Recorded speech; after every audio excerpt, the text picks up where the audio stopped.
કે 2 સોફા મંગાવું. એક સોફાની મલમાં અમારા વાદીડાને ગાહડી બાંધી દે અને બીજા સોફાની મલમાં પાલા દાદા તમારી ગાહડી બાંધી અને આભલી તરાવની મલમાં નાખી દે અને અમે તો અમારી વજાથી અમારા વાદીડાને તારી લઈશું. પણ પાલિયા તને કોણ બસાવશે?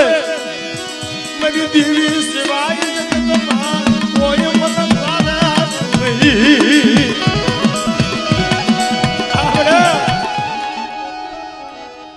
જોજો આ વસતી ને છેતરતી નહીં મારી દેવી. મારા બાપ પાલવા એ ગણી દેવી. હવે જગતમાં મારું કોઈ નથી માં.